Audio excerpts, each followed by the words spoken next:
আমি প্রচুর পলিটিশিয়ানদের political cartoon করেছি। মজার বিষয় হচ্ছে 18 বছরে আমার 18টা কার্টুনও বিক্রি হয়নি। চেয়ার এমন একটা জিনিস, যে চেয়ারটা হচ্ছে যে ক্ষমতার চেয়ার, পাওয়ার যে চেয়ারটা বরাবরই ইতিহাস এটাই বলেছে যে সেই ক্ষমতার চেয়ার যে কোনো মানুষকে গ্রাস করে ফেলে, যে আমার চেয়ারটা কি হবে, হ্যাঁ আমি কোন চেয়ারটাই বসবো। এই চেয়ারের জন্যই যত লড়ালড়ি, যত চেয়ারের জন্যই যুদ্ধ, চেয়ারের জন্যই সবকিছু। প্রত্যেকের মধ্যে ক্রিয়েটিভ মানুষ আছে। Each and everyone is an artist on his own way. প্রত্যেকে। কেউ সেটাকে রোজ পলিশ করে, কেউ সেটাকে পলিশ করে না, কেউ হয়তো ক্লোজেটে আটকে রেখে দিয়েছে। কারেক্ট। সত্যজিৎ রায়, ঠিক আছে, উনি তো অ্যাজ এ ডাইরেক্টর হিসেবে আগে সিনেমাটাকে ভিজুয়ালাইজ করতেন, তারপরে স্কেচ করে নিতেন যে আমি আজকে শুটে যাওয়ার আগে কি ক্যারেক্টার কোথায় বসবে, কিভাবে বসবে, তারপরে উনি শুটে যেতেন। প্রচুর ট্যালেন্ট, বিভৎস ট্যালেন্ট, কিন্তু সিনসিয়ার নয়, খুব সিনসিয়ার কিন্তু ট্যালেন্ট নেই। মানে তারাই সার্ভাইভ করছে যাদের মধ্যে এই টোটাল প্যাকেজটা আছে, জানেন তো। এখন না কেউ আর চাকরি করতে চায়, সবাই না ফ্রিল্যান্স করতে চাই। তার একটা বড় কারণ হচ্ছে যে আমি একটা কোম্পানিতে আটকে থাকবো না 24টা ঘন্টা, আমি 10টা কোম্পানিতে চাকরি করব। ফ্রিডম চাইছে। যে প্যাশন আর প্রফেশন এক হলে তখন কিন্তু ওই রোজ অফিস যাচ্ছি আবার অফিস যাব এই কথাগুলো আসে না। তার ফলে আমার প্যাশন আর প্রফেশন এক হয়েছে বলেই আমার 18 বছর হয়ে গেল ইন্ডাস্ট্রি। যে কোনো ছাত্রছাত্রীকে আপনি জিজ্ঞেস করবেন, প্রচুর চাপ, প্রচুর কাজ করছে।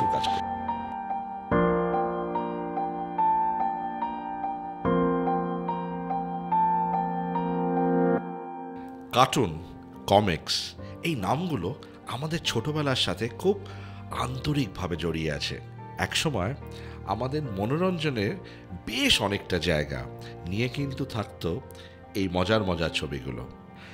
এতদিন আমরা শুধু শিল্পগুলোই দেখে এসেছি, তবে এই শিল্পর পেছনে যেই শিল্পী তাকে হয়তো আমাদের চেনা হয়ে ওঠেনি। কি চলে তার মাথায়, কেমন করে ফুটিয়ে তোলেন তিনি এমন কিছু ছবি যা পৌঁছে যায় লক্ষ লক্ষ মানুষের মনের ভেতরে।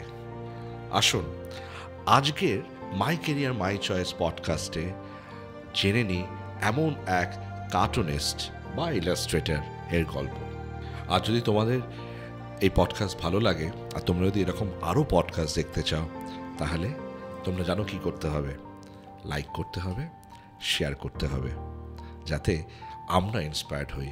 আর কি টপিকের ওপর তোমরা পডকাস্ট চাইছো সেটাও যদি কমেন্ট বক্সে লিখে দাও, তাহলে আমাদের অনেক সাহায্য হবে।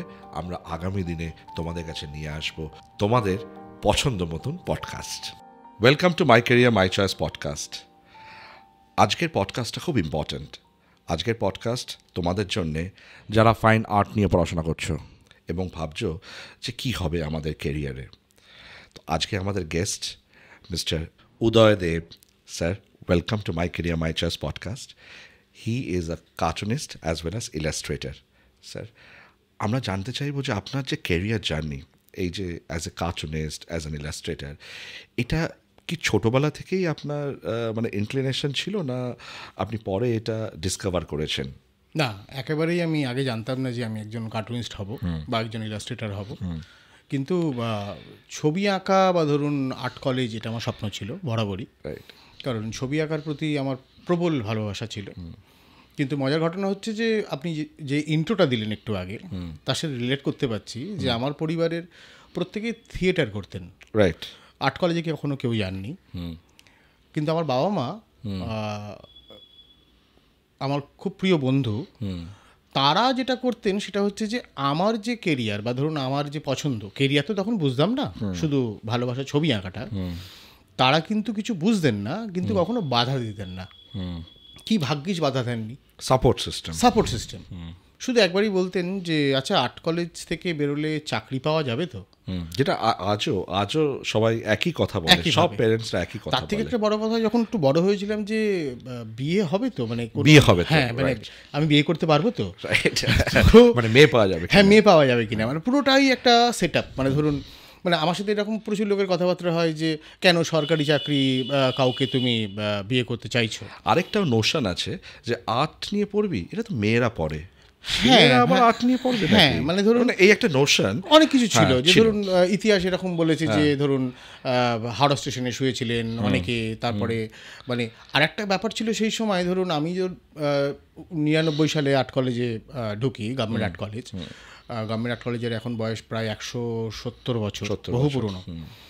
তো সবাই বলতো যে যার কোনো গতি নেই সেই যায় আর্ট কলেজ, যাদের পড়াশোনা হয় না, যারা মেধাবী নয়, যারা খুব খারাপ ছাত্রছাত্রী, তাদের কোনো গতি নেই, তাই জন্য তারা ছবি আঁকতে যায়। মানে এরকম হয়েছে, ধরুন মানে আমি একটা এক্সাম্পল দিই যে উপল সেনগুপ্ত খুব নামকরা গায়ক, হ্যাঁ, তো উপলদা আমাদের কলেজের সিনিয়র।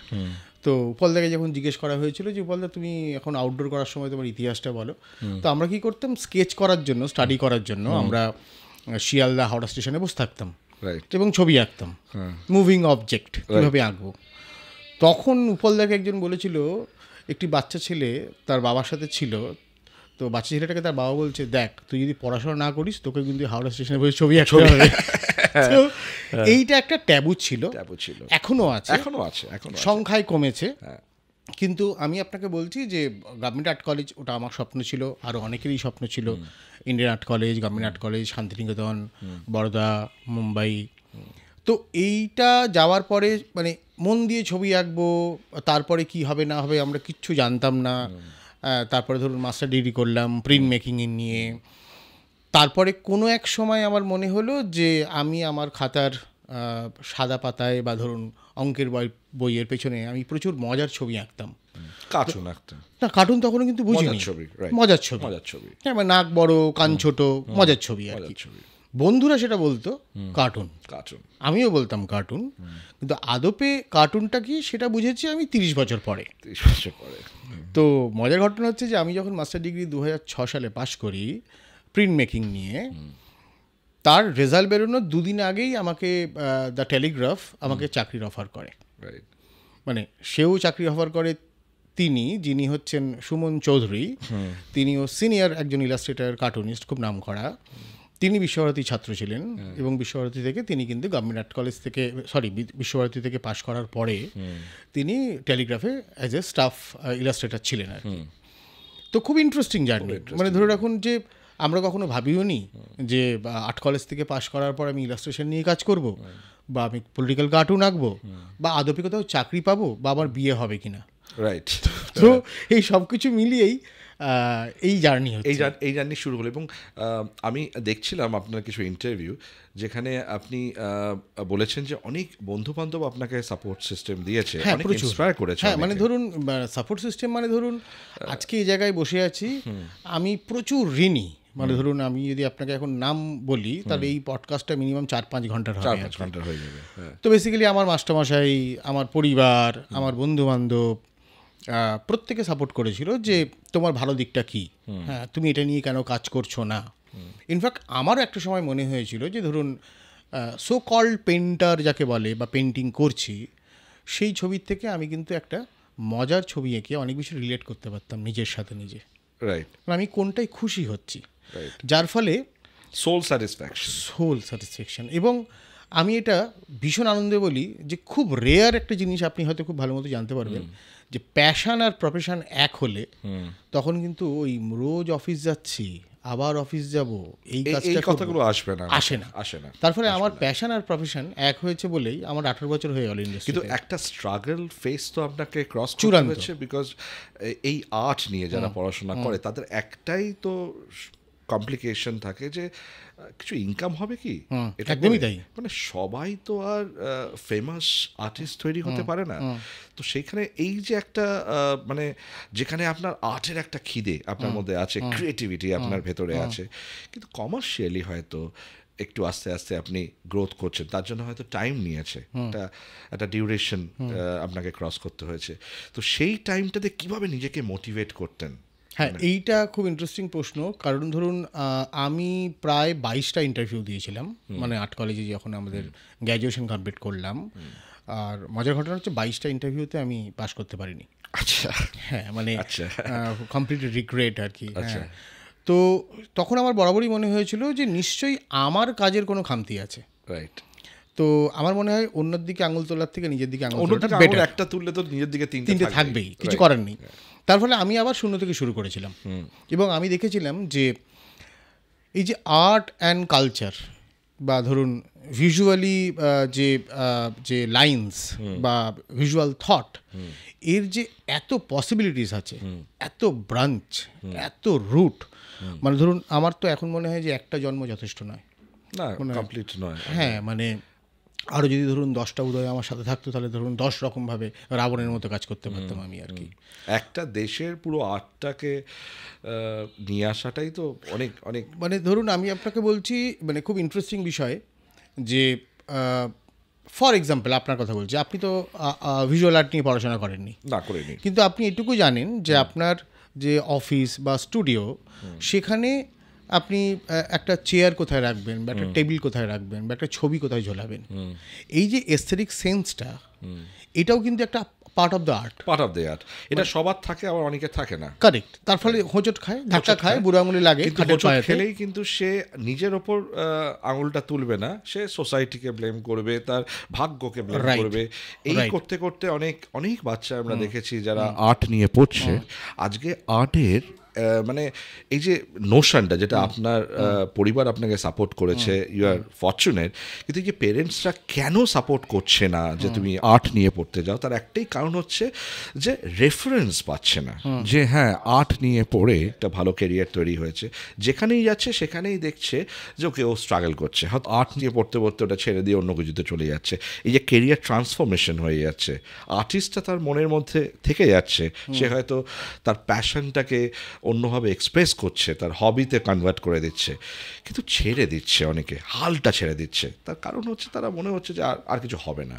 কিন্তু সেইখানে আপনি কিন্তু 22টা ইন্টারভিউ রিজেকশন ফেস করার পরও ইউ কনসিডার যে না, আমার মধ্যে খামতি আছে, আমাকে আবার জিরো থেকে শুরু করতে হবে। এইটা কজন পারে? না, এইটাই পারতে হবে। আমার যেটা মনে হয় কি জানেন তো, যে ধরুন আমাদের মাস্টারমশাই যারা বলতেন, যে কোনো একটা বিষয়কে নিয়ে আমরা কি করি, যে সেটা চেষ্টা করি, সেই বিষয়টা নিয়ে আমরা একবারই ভাবার পর সেটাকে আমরা ভুলে যাই। কিন্তু আমাদের যে যারা আমাদের মাস্টারমশাই যারা শিখিয়েছেন, তারা বলেছে একটা বিষয়কে নিয়ে কত রকমভাবে তুমি ভাবতে পারো। এটা নিয়ে তো আপনি একটা ওয়ার্কশপও করেন। হ্যাঁ, একটা ওয়ার্কশপও করি, যে আমরা যে বলি যে এসো ভাবি, আমরা ভাবনা নিয়ে আলোচনা করি। আর বাঙালি তো ভাববার জন্য তো বিশাল তাদের মানে ভাবনা, তার আকাশ ছোঁয়া ভাবনা। হ্যাঁ, কিন্তু এক্সিকিউশনের সময় এক্স্যাক্টলি আমরা এটাই বলি সবসময় ছাত্রছাত্রীদের, যে তুমি ধরো কলকাতা শহরের একটা মফস্বলে বসে আছো, এবং ফ্রান্সে কোনো একজন শিল্পী সে ওখানে বসে আছে, বা ডিজাইনার, আমি ডিজাইনারটাকে অনেক বড় করে দেখি, মানে everything is depend upon design. সে যা ভাবছে, তুমি কিন্তু একটা প্রত্যন্ত গ্রাম বাংলায় তুমি একই রকম ভাবছো, তো তোমাদের সাথে তার ডিফারেন্সটা কোথায়? সে ভেবে এক্সিকিউট করছে, তুমি ভেবে ভুলে যাচ্ছ। সে ভাবছে, সঙ্গে সঙ্গে এক্সিকিউট করছে, এবং এখন সোশ্যাল মিডিয়ার জন্য সে এটাকে পাবলিশ করছে, এবং হি বিকাম এ পপুলার। তুমি ভাবছো, ভেবে বলছো না কাল করব, আর কালেই খেয়ে যাচ্ছে। কালের মধ্যে আরো 10টা ভাবনা তোমার মধ্যে চলে আসছে। ভাবনা তো আসার কোনো লিমিট নেই, মানে লিমিটলেস। তখন তুমি ভেবে পাচ্ছ না কোনটা আগে কোনটা পরে, প্রায়োরিটি কোনটা। তো আমার যেটা মনে হয়, যে আমরা যে সত্যিকারে হিসেব করে দেখি, 24 ঘন্টার মধ্যে আমরা সিনসিয়ারলি কত ঘন্টা ভেবেছি আর কত ঘন্টা কাজ করেছি। এটা কিন্তু খুব ইন্টারেস্টিং একটা কথা বললেন। হ্যাঁ, ভেবে যাচ্ছে, কাজ করছে সেটাও ভাবছে, হ্যাঁ, কিন্তু করছে না। এবং মজার ঘটনা হচ্ছে, দেখবেন যে কোনো ছাত্রছাত্রীকে আপনি জিজ্ঞেস করবেন, প্রচুর কাজ করছে। হ্যাঁ, মানে ডেফিনেটলি কাজ করছে, কিন্তু এই যে কনস্ট্রাকটিভ কাজ করা, মানে ধরুন ফর এক্সাম্পল আমি বলছি যে বিশ্বভারতীতে খুব নাম করা একজন মাস্টারমশাই ছিলেন, তো সবাই এক নামে চেনেন, যে মানিদা। হ্যাঁ, তো মানিদা হচ্ছে লিজেন্ডারি একজন পেইন্টার, হ্যাঁ, এবং চিলড্রেন বুক রাইটার। উনি কি, মানে ওনাকে একটা ফ্রেমে ধরা যায় না। তা আমি এরকম শুনেছি যে কোনো এক ছাত্র পুজোর ছুটির সময় একাধিক কাজ করে নিয়ে এসছে, বলেছে যে 100খানা কাজ করতে হবে। সে কী করেছে, বাঞ্চ অফ পেপার্স প্রচুর কাজ করে নিয়ে এসছে। তো মানিদা এরকম একটা পাতা উল্টে দেখেছেন, দুটো পাতা উল্টে দেখেছেন, তারপর আর দেখেননি। তো ছাত্র জিজ্ঞেস করেছে, স্যার আপনি দেখলেন না? তখন বললো যে মানুষও খাটে গাধাও খাটে। তো ঘটনাটা ওটাই যে আপনি যে পরিশ্রমটা করছেন সেটা কতটা কনস্ট্রাকটিভ করছেন, কেন এটা ভাবছি, কি কারণে ভাবছি, এর ভাবার পর এক্সিকিউটটা কি হবে, বা কেন আমি এই বিষয়টাকে পছন্দ করলাম, এইটা তখনই সম্ভব যখনই আপনি যে সেক্টরেই যান না কেন, যে কেরিয়ার নিয়ে যান না কেন, আপনাকে সেই গভীরে ডুব দিতেই হবে। এছাড়া ডুব না দিলে হবে না। মানে ধরুন 10টা 5টা যদি হয় তাহলে 10টা 5টাই হয়ে যাবে। আমাদের কাছে 24টা ঘন্টা আছে, সেটাকে ঠিক করে ইউটিলাইজ আমি ডিসাইড করবো আমি কি স্বপ্ন দেখবো। স্বপ্ন ডিসাইড করবে না। স্বপ্নের আমি একটা ডেফিনেশন আমার কাছে আছে, ড্রিম আমার কাছে দুটো ডেফিনেশন, একটা ড্রিম উইথ ডাইরেকশন, একটা dream without direction. Dream with direction আমি বলি ভিশন, যেটা তুমি দেখতে পাচ্ছ ফিউচারটাকে, আর উইদাউট ডাইরেকশন হচ্ছে ফ্যান্টাসি। দুর্ভাগ্যক্রমে সবাই স্বপ্ন দেখে কিন্তু ডাইরেকশন নেই, রোড ম্যাপ নেই, সাপোর্ট সিস্টেম নেই, তাই নিয়ে তারা হোঁচট খায়। আর হোঁচট খেলেই তাদের একটা কমপ্লিকেশন হচ্ছে তারা কমপ্লেন বয়, মানে ভাগ্যটা খারাপ, এটা খারাপ, আমাকে দেখছে না, আমার এটা হচ্ছে না, আমারই কপালে এটা হচ্ছে। তো পিপল আর কমপ্লেনিং, এটা একটা সাইকোলজিক্যাল ফ্যাক্টর চলে এসছে। আচ্ছা, এবার আমরা আসছি আপনার সাবজেক্টের উপর আরও ইন ডেপথ ঢুকবো। এই যে কার্টুনিস্ট আপনি, এবং তার সঙ্গে সঙ্গে ইলাস্ট্রেশন আপনি করছেন, এখন এই যে স্টোরি টেলিং, এটাও তো একটা ইউনিক আর্ট। মানে আজকালকার দিনে আমরা প্রচুর ছাত্রকে দেখি যারা গ্রাফিক ডিজাইনিং করছে, কিন্তু তারা ওয়েট করছে যে তার কন্টেন্ট হেড তাকে একটা ডিজাইনিং আইডিয়া দেবে, সে সেটাকে ইমপ্লিমেন্ট করে গ্রাফিক্যালি সেটাকে একটা প্রেজেন্ট করবে, কিন্তু তারও স্যালারি ইনক্রিমেন্ট হচ্ছে না, কেন? সে তো স্টোরি টেলিংটা ভাবতে পারছে না, গল্পটা ভাবতে পারছে না। কতটা ইম্পর্ট্যান্ট এই স্টোরি টেলিং, আপনার কি মনে হয়? হ্যাঁ, এটা খুব মজার একটা প্রশ্ন। আমি বিজ্ঞাপন জগতের একটা কথা বলি, কারণ দেখুন আমি বিজ্ঞাপন নিয়ে পড়াশোনা করিনি, কিন্তু আমার প্রবল ইচ্ছা ছিল যে এই বিজ্ঞাপন নিয়ে পড়াশোনা করলে ভালো হতো। আপনাকে একটা এক্সাম্পল দিই, যে এরকম ইন্টারভিউ আমি শুনেছি আমার সিনিয়রদের থেকে, যে ইন্টারভিউ নিচ্ছে, আর্ট কলেজ থেকে পাশ করেছে, বড় বিজ্ঞাপন সংস্থা, তো পোর্টফোলিও নিয়ে এসছে, পোর্টফোলিও নিয়ে এসে অন্য একটা বিজ্ঞাপন সংস্থা থেকে এসছে, ভ্যাকেন্সি ছিল। তো সেই ডিরেক্টর বলছেন কাজটা দেখেছেন, দেখে কয়েক মিনিটের মধ্যে কাজটা দিয়ে দিয়েছে, দিয়ে বলেছে এগুলো তো ক্লায়েন্টের কাজ, তুমি নিজের জন্য কী করেছো সেটা দেখাও তো।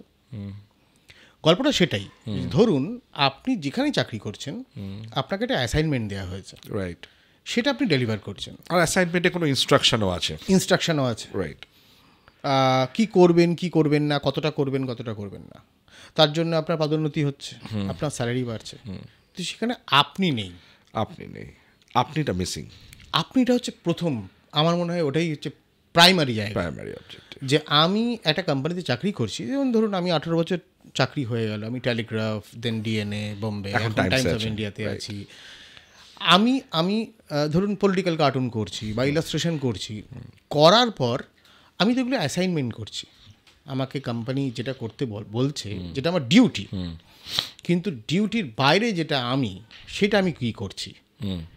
তখন আমি খুঁজে দেখলাম যে এত পসিবিলিটিস আছে। যেমন ধরুন ফর এক্সাম্পল, যে আমি প্রায় 18 ইয়ার্স একটু আগে আপনাকে বললাম যে ধরুন আমি প্রচুর পলিটিশিয়ানদের পলিটিক্যাল কার্টুন করেছি।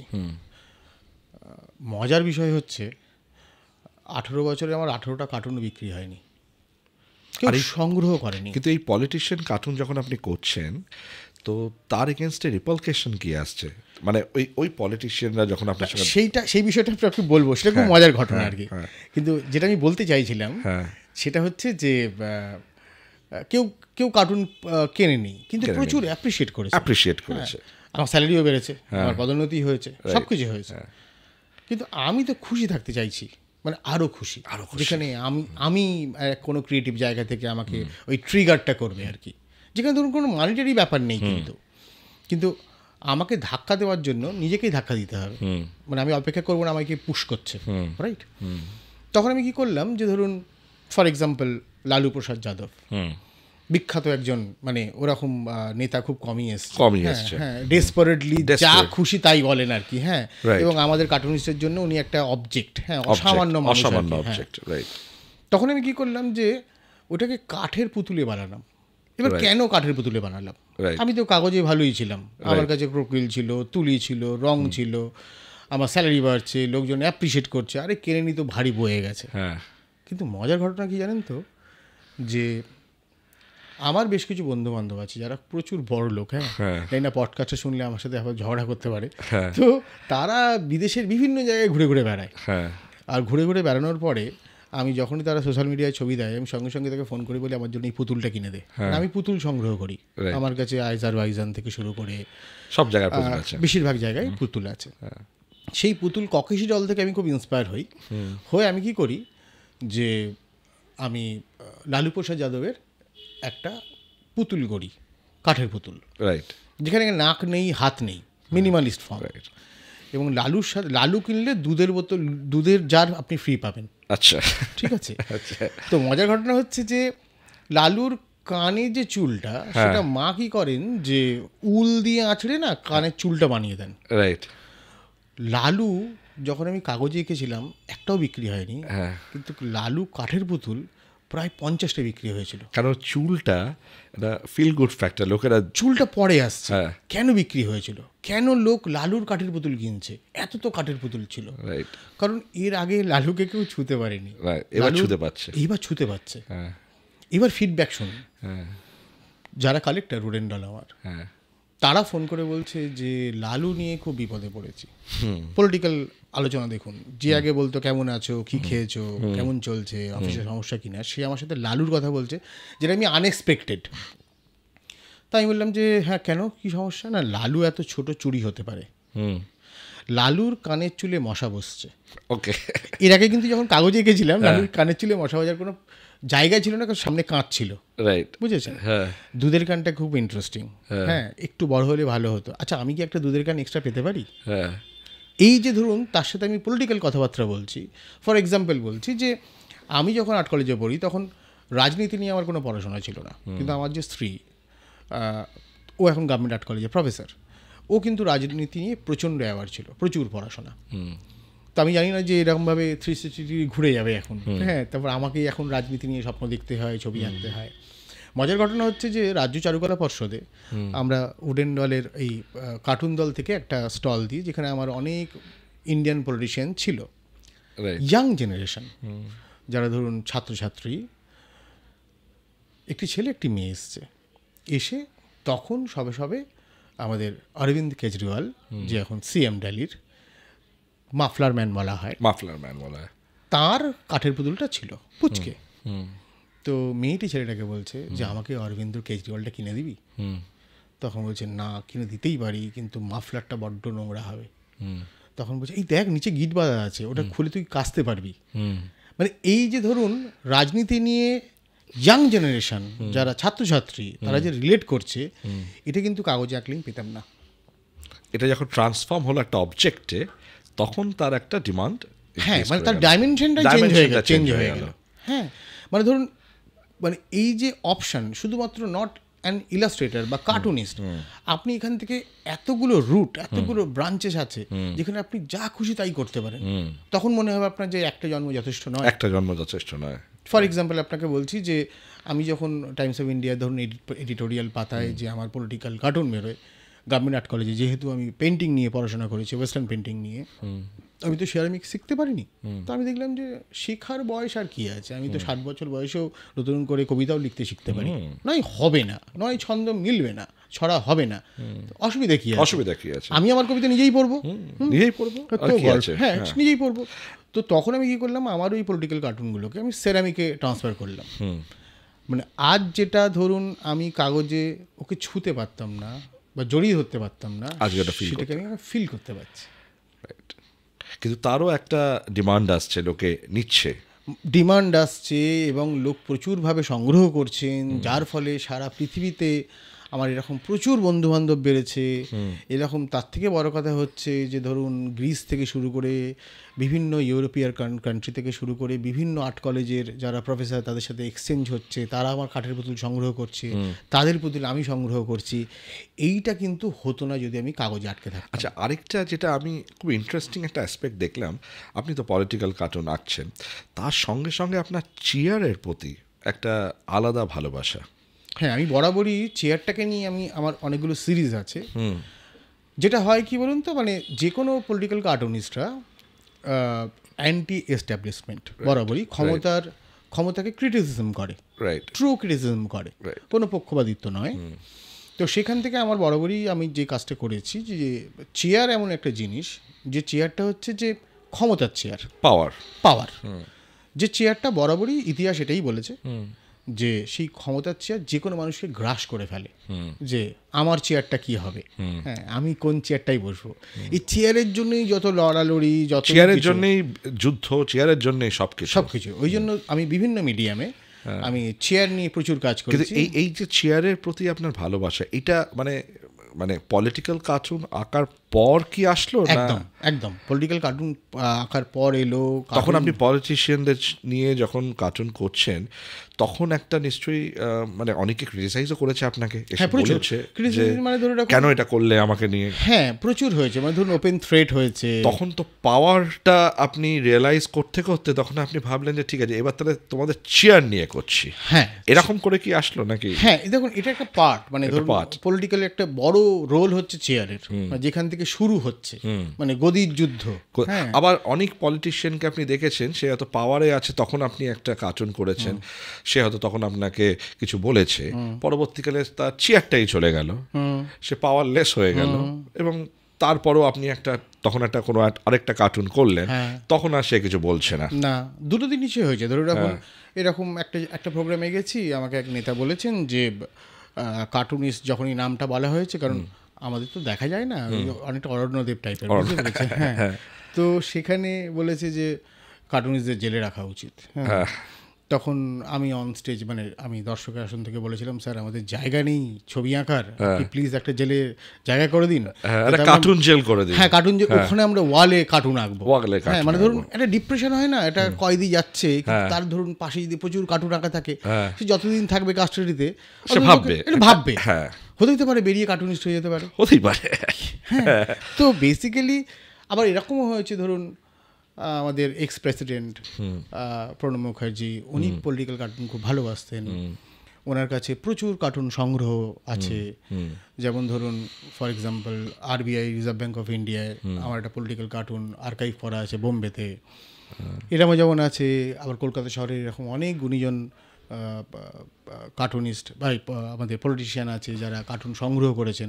খুব ইন্টারেস্টিং বিষয় আপনাকে বলি, একটা ছোট্ট ইতিহাস, যে শঙ্কর পিল্লাই, উনি দিল্লির কার্টুনিস্ট ছিলেন, ওনাকে বলা হয় যে ইজ এ কার্টুনিস্ট মেকার।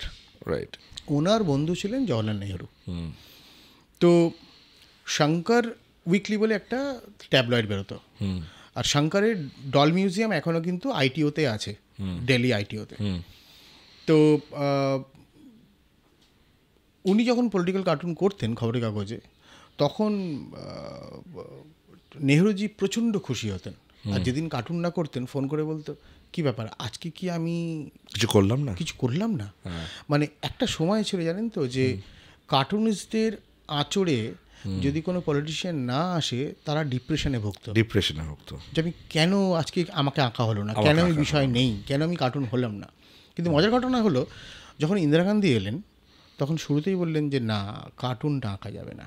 হ্যাঁ, এটা কেন আপনার মনে হয় যে মানে এটা পলিটিশিয়ানরা, এটা নট অনলি পলিটিশিয়ান, এটা ম্যান টু ম্যান ভ্যারি করে, যে সিকিউরিটি থেকে করছে। হ্যাঁ, অবশ্যই গ্রহণযোগ্য। ধরুন আপনি আপনার ক্রিটিসিজম পছন্দ করবেন বা করবেন না, বা ক্রিটিসিজম থেকে আপনি কি লেসন নেবেন, সেটাও কিন্তু আপনার যে ভাবনা চিন্তা, যে কতটা ওয়াইড বা কতটা ন্যারো, এটা কিন্তু পরিষ্কার বোঝা যায়। হ্যাঁ, তো এই যে পলিটিশিয়ান কার্টুন করতে করতে আপনি মানে ভারতবর্ষে তো করছেনই, রিসেন্টলি আপনি তো ডোনাল্ড ট্রাম্পকে নিয়েও একটা করলেন। হ্যাঁ, মানে ধরুন এটা তো ডোনাল্ড ট্রাম্পকে নিয়ে তো একাধিকবার কাজ করেছি, মানে যেহেতু এখন US ইলেকশন কিছুদিন আগেই গেল, তো সেখানে তো ডোনাল্ড ট্রাম্প তো বিষয়, সারা পৃথিবীর মানে কার্টুনিস্টের বিষয় আর কি। আর উনি যা বক্তব্য দিয়েছেন যে লেটস মেক আমেরিকা গ্রেট, তো তার উপর তো একটা কার্টুন হতেই পারে। তো মানে সেটার সম্বন্ধে একটু বলুন যে কিভাবে এই আইডিয়াসগুলো আপনি জেনারেট করেন। এই আইডিয়াসগুলো খুব ইন্টারেস্টিং। সেটা হচ্ছে যে ধরুন এই প্রশ্ন আমাকে অনেকেই করে যে তুমি ভাবো কি করে।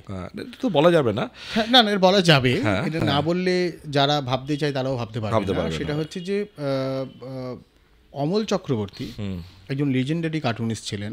উনি প্রতিদিনের খবরের কাগজে, সংবাদপত্রে, দৈনিক সংবাদপত্রে উনি রোজ একটা করে পকেট কার্টুন বেরোতো।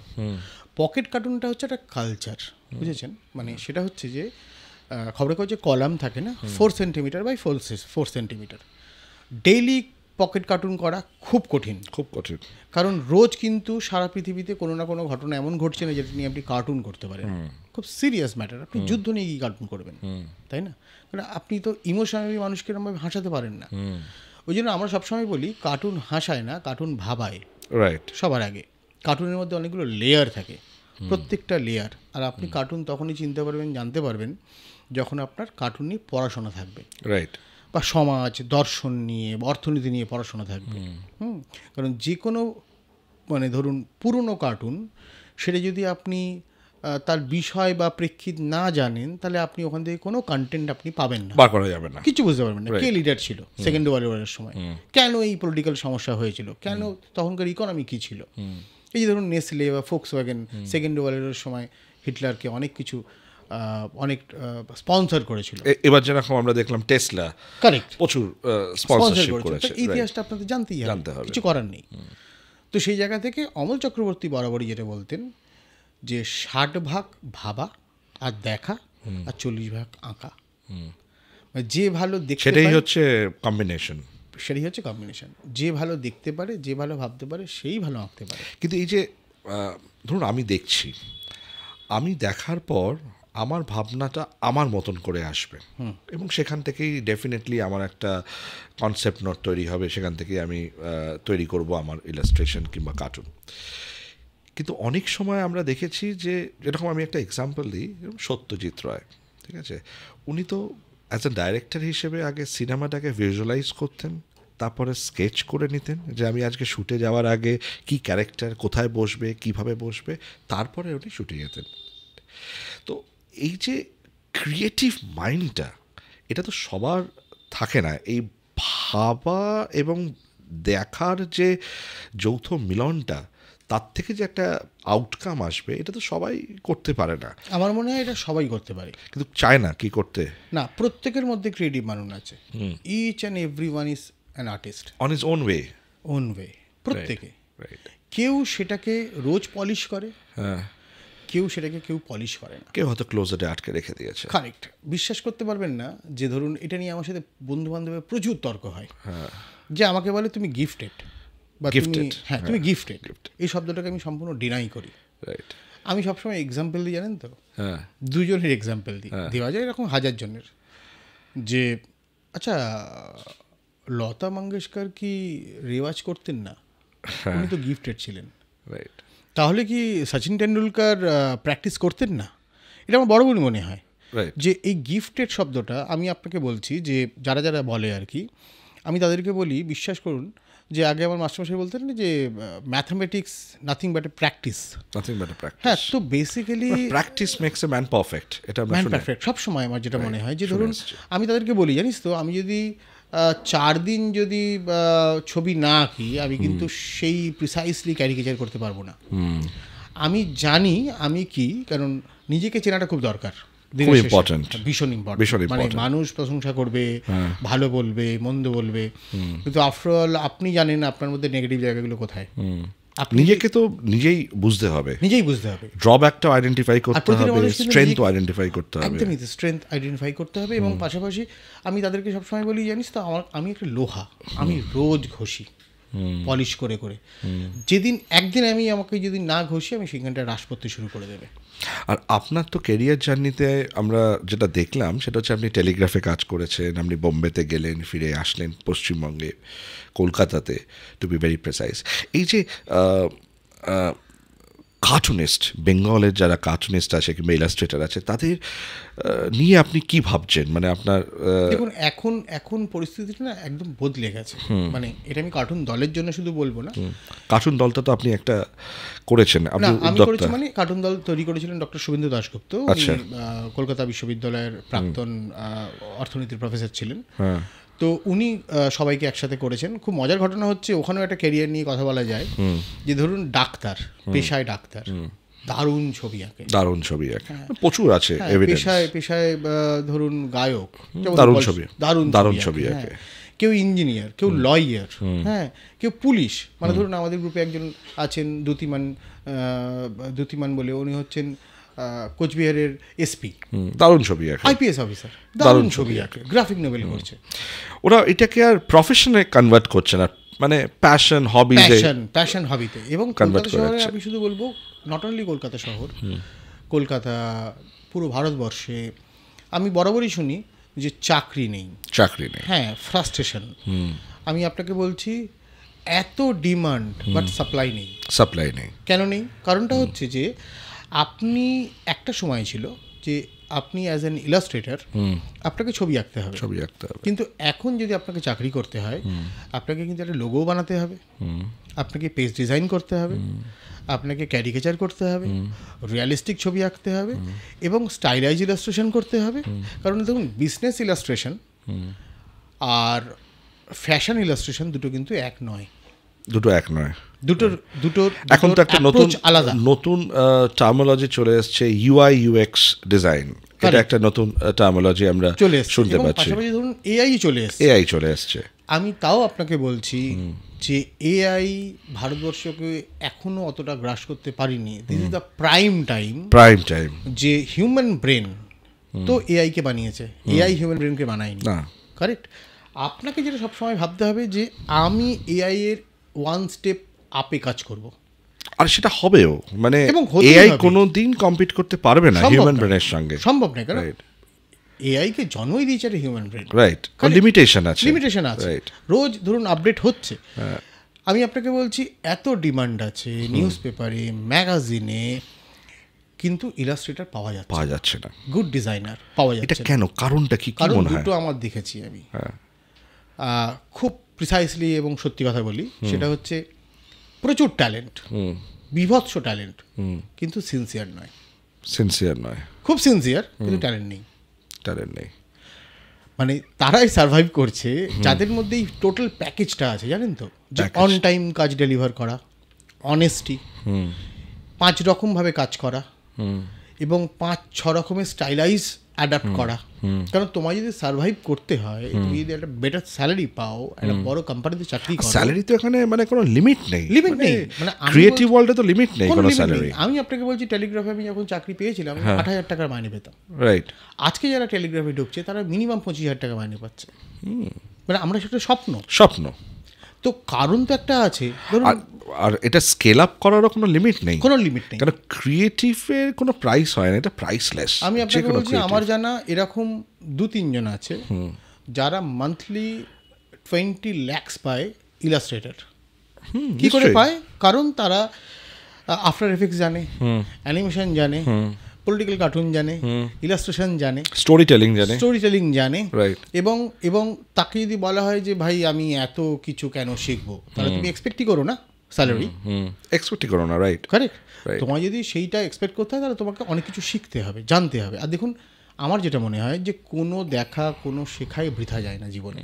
আর শেখার কোনো শেষ নেই, কোনো বয়স নেই, কিছু নেই। কখন যে কোনটা কাজে লাগবে সেটা কিন্তু আপডেট করতে হবে, রোজ আপডেট করতে হবে, কিছু করার নেই, রাইট? আর আরেকটা যেটা আমার মনে হয় যে এই প্রজন্ম একটু পিছিয়ে পড়ছে, তার কারণ হচ্ছে ওরা না দেখছে না, পড়ছে না। এটা একটা বড় কারণ। পড়াশোনা ঠিক আছে, দেখছে না, পড়ছে না, খালি ব্রাউজ করছে। এই ব্রাউজ করতে করতে তাদের লাইফটাও কিন্তু একটা ব্রাউজারের কোটি সময় চলে যাচ্ছে। বললাম আপনাকে 24 ঘন্টার মধ্যে জিজ্ঞেস করা হয় যে কত ঘন্টা তুমি নিজের জন্য দাও, সম্পূর্ণ নিজের জন্য। আপনি তো প্রি সোশ্যাল মিডিয়া এরা থেকে আপনার কেরিয়ার শুরু হয়েছে, আর এখন সোশ্যাল মিডিয়ার যুগ। তখন হয়তো আপনি একটা, যেটা বলছিলেন আমরা শুরু করলাম পডকাস্টে, আপনি শিয়ালদায় গিয়ে অবজার্ভ করছেন এবং অবজেক্টকে আইডেন্টিফাই করে করছেন। এখন সোশ্যাল মিডিয়ার যুগে তো লোকে আঁকবো কেন, ছবি তুলে পাঠিয়ে দিই। হ্যাঁ, ছবি তুলে পাঠিয়ে দিই, এবং আমরা যেখানে বসে ছবি আঁকতাম সেখানে বসে ওরা ছবি তুলছে, বাড়িতে গিয়ে ছবি আঁকছে, বাড়িতে গিয়ে ছবি আঁকছে। তার ফলে কি হচ্ছে, ধরুন রোজ একটা ওই ফিল ইন দ্য ব্ল্যাঙ্কস হয় না, ওই জায়গাটা ফাঁকা থাকতে থাকতে থাকতে একটা বিপুল জায়গা ফাঁকা ভ্যাকিউম হয়ে যাচ্ছে, ভ্যাকিউম হয়ে যাচ্ছে। সেইটাকে কিন্তু আপনি চেষ্টা করলেও পারবেন কিন্তু না। প্রচন্ড ভালো অপরচুনিটি আছে যদি বাচ্চারা আসে, হিউজ ডিমান্ড আর ক্রিয়েটিভ মাইন্ডের ডিমান্ড। আমাকে অনেকে এরকম ধরুন মাসে 3-4টে ফোন পাই আমি, যে কোনো ভালো ক্যান্ডিডেট আছে বা ভালো ডিজাইনার আছে, তখন আমাকে বসে ভাবতে হয় যে কাকে আমি খুঁজবো। বিশ্বাস করুন, চোখ বন্ধ করে আমি ভাবতে পারি না যে আমি একে প্রপোজাল দেবো। এরকম এটাও হয়েছে যে ধরুন আমি ভেবেছি যে একজনকে পেয়েছি, সঙ্গে সঙ্গে ফোন করেছি, কি করছিস? না, এই ফ্রিল্যান্স করছি। তো দেখ, ভালো স্যালারি দেবে, 60-70 হাজার টাকা। আমি জানি একটু স্ট্রাগল আছে, আর জীবনে স্ট্রাগল ছাড়া আর কি হতে পারে। তো চেন্নাই যাবি? না, চেন্নাই যাবো। কত পাচ্ছি সেখানে? না 20। তাহলে কি করে হবে? না চেন্নাই। তুমি যদি বেঙ্গলে কিছু থাকে একটু বলো। মজার ঘটনা হচ্ছে, ধরুন আমি যদি মুম্বাইতে না যেতাম, আপনি বিশ্বাস করুন, আমার আজকে সারা ভারতবর্ষে যে পরিচিত, ধরুন মারাঠি বন্ধু, এই যে ধরুন কালচারাল এক্সচেঞ্জ, তামিল, মালায়ালি, মারাঠি, গুজরাটি, এটা হতো না, তুলু, আমার হতোই না যোগাযোগ। আর যদি যতক্ষণ আপনি কালচারাল এক্সচেঞ্জ করছেন, ততক্ষণ মধ্যে আমরা ক্রিয়েটিভিটিটা ডাইমেনশন চেঞ্জ করছি। এক্স্যাক্টলি। মানে ধরুন আমি যদি না জানতাম যে 9 ইয়ার্ড শাড়ি কাকে বলে, রাইট, বা ধরুন মুম্বাইয়ের যে মাছ বিক্রেতা, তারা মহিলা না পুরুষ, তারা কি জিনিসটা দিয়ে মাছটা কাটে, আমি শুধু কলকাতা দেখেছি, রাইট। তো আমি যদি না দেখি ওই টুলগুলো, তাহলে আমার ছবিতে ভ্যারাইটি আসবে না, ডিমেনশন তৈরি হবে না। তো একটু ট্রাভেল করতেই হবে, এছাড়া কি করে সম্ভব? আমি এই সুযোগটা পেয়েছি যে চাকরির খাতিরে ভারতবর্ষ ট্রাভেল করছি, এর থেকে বড় পাওনা আর কি হতে পারে? তো আপনার কি মনে হয়, এই যে বেঙ্গলের যে কার্টুন, ঠিক আছে, তার তো একটা দীর্ঘদিন হয়ে গেল, মানে ধরে রাখুন প্রায় 150 ইয়ার্স, 150 বছর ভারতবর্ষের সবচেয়ে পুরনো। 150 ইয়ার্সের যে ট্রান্সফরমেশন জার্নি হচ্ছে, যখন শুরু হয়েছিল আর এখনকার প্রজন্ম, ট্যালেন্ট তো অসাধারণ। মানে ট্যালেন্ট নিয়ে তো কোনো প্রশ্নই উঠছে না। এখন ইয়াং জেনারেশন অনেক ট্যালেন্টেড। আর পাশাপাশি এটাও দেখেছি, জানেন তো, এখন না কেউ আর চাকরি করতে চায়, সবাই না ফ্রিল্যান্স করতে চাই। তার একটা বড় কারণ হচ্ছে যে আমি একটা কোম্পানিতে আটকে থাকবো না 24টা ঘন্টা, আমি 10টা কোম্পানিতে চাকরি করবো। ফ্রিডম চাইছে। এবং আপনি এটা খেয়াল করে দেখবেন যে সুইগি বা জোম্যাটো যারা আছে, দেখবেন ইয়াং জেনারেশন প্রচুর ওখানে কিন্তু কাজ করছে। তাদেরকে যদি আপনি বলেন যে তোমাকে আমি 10টা-5টা কাজ দিচ্ছি, করবো না, কারণ তারা জানে যে ধরুন হার্ড ওয়ার্ক করবে, কিন্তু তার ফ্রিডম আছে। বেশিরভাগ কিন্তু এখন ইয়াং জেনারেশন এই চাইছে যে আমি না। এবং আমরা একটা রিসার্চ করে দেখেছিলাম, যারা এই সুইগি কিংবা জোম্যাটো এটা কিন্তু কাজ করছে, তারা খুব ভালো বাইক চালাতে ভালোবাসে, তারা বাইকার, ঠিক আছে, ওটা প্যাশন।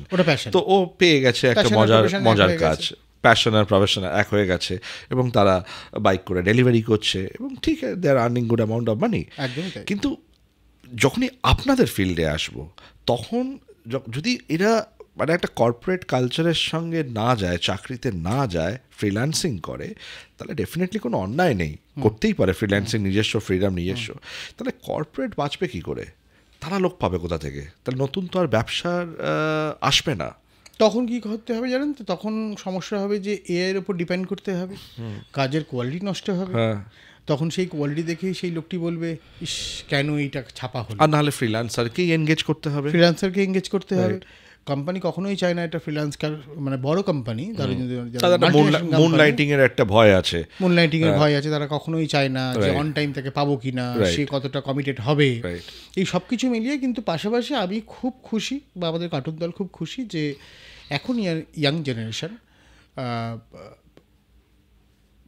প্যাশন হিসেবে এবং তাদের প্রফেশন হিসেবে তারা ভীষণ ভালো কাজ করছে, দারুণ কাজ করছে। আমি দেখেছি, এরকম সোশ্যাল মিডিয়ার মাধ্যমেই দেখেছি। খুব কম লোকের সাথে আমার যোগাযোগ হয় আর কি, যেহেতু আমি বেশিরভাগ সময় দিল্লিতে থাকি, কলকাতায় খুব কমই থাকি।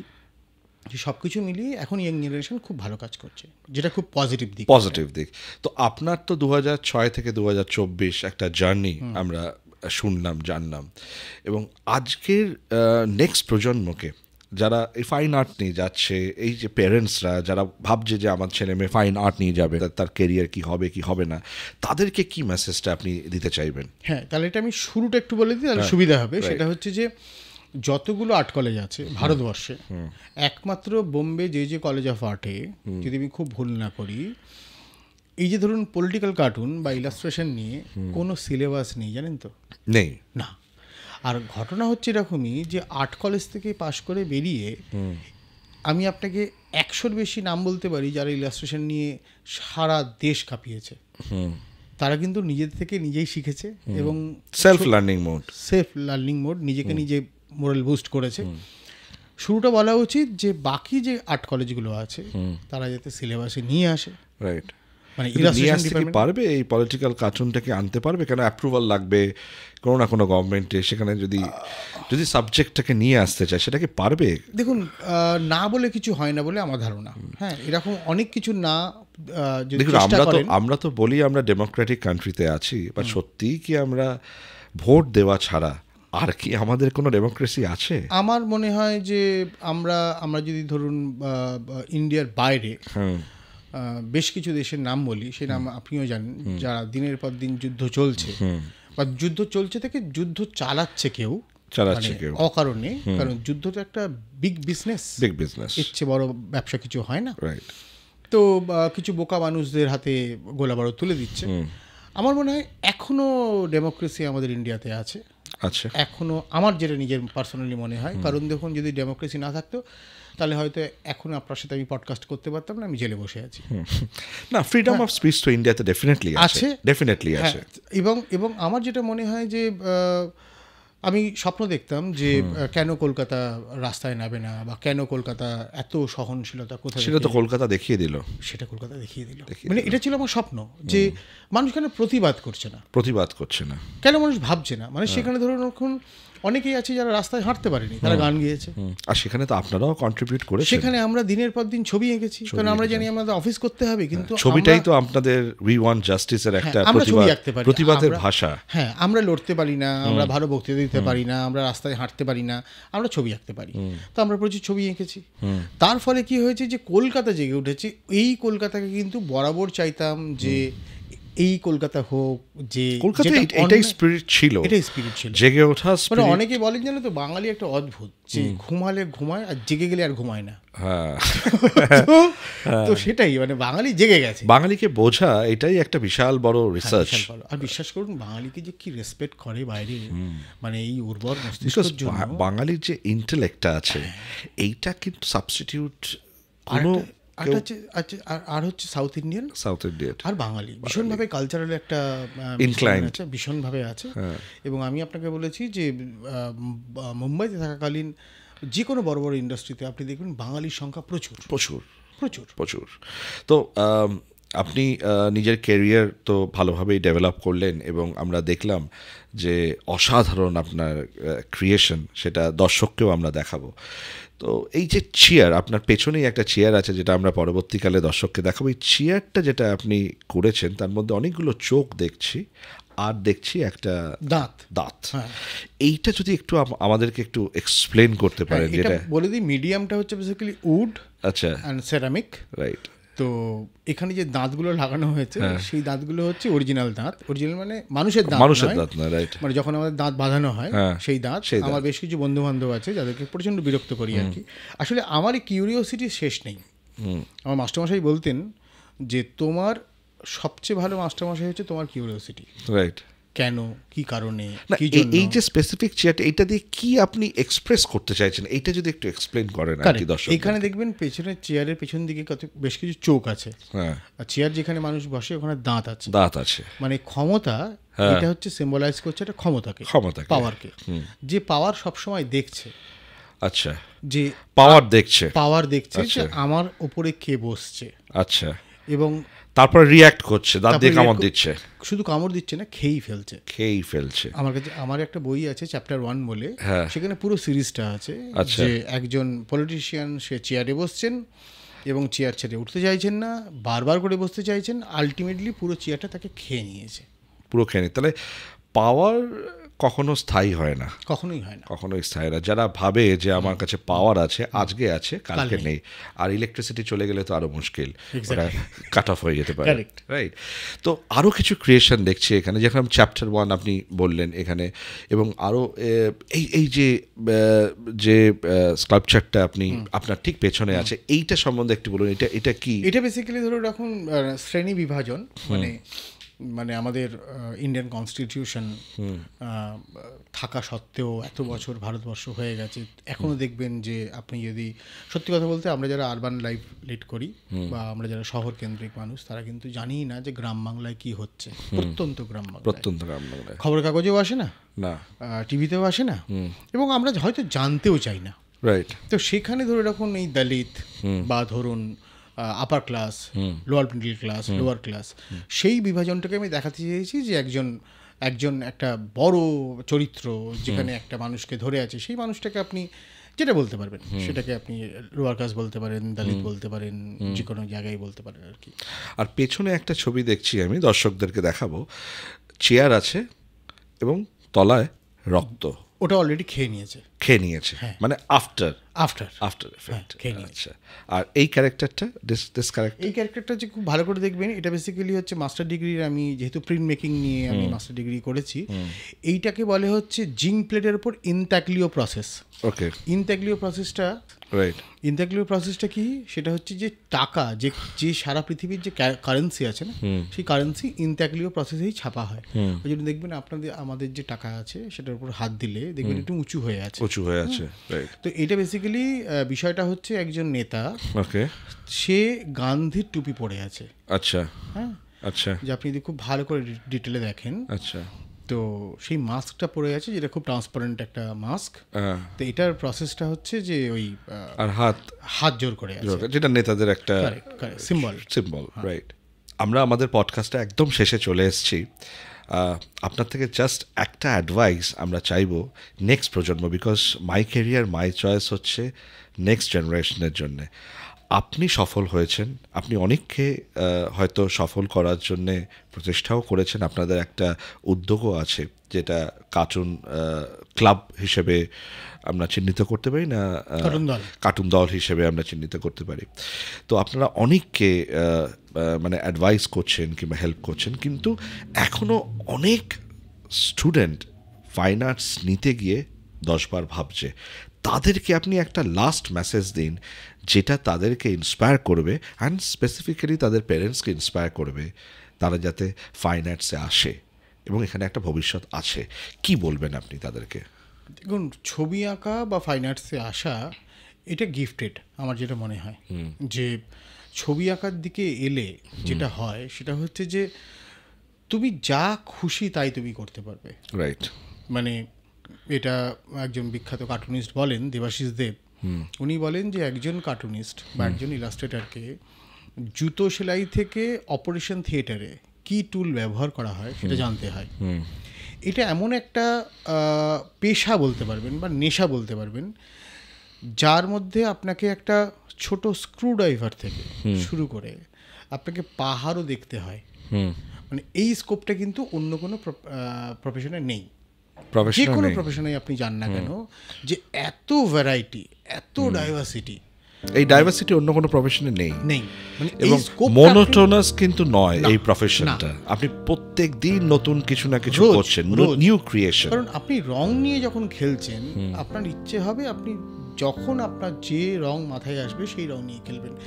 পৃথিবীতে আমার মনে হয় একটাই প্রফেশন আছে, সেটা হচ্ছে ছবি আঁকা বা ডিজাইন, যেখানে limitless, right, endless. Thank you sir আপনার সময় দেওয়ার জন্যে মাই ক্যারিয়ার মাই চয়েস পডকাস্টে। আশা করি আপনার এই জার্নিটা শুনে নেক্সট প্রজন্ম ইন্টারেস্টেড হবে, সেটাই আমাদের সাকসেস, এবং ভবিষ্যতে আমরা আরও পডকাস্ট করতে পারি, আরও আমরা টপিক নিয়ে করতে পারি। Thank you very much, thank you.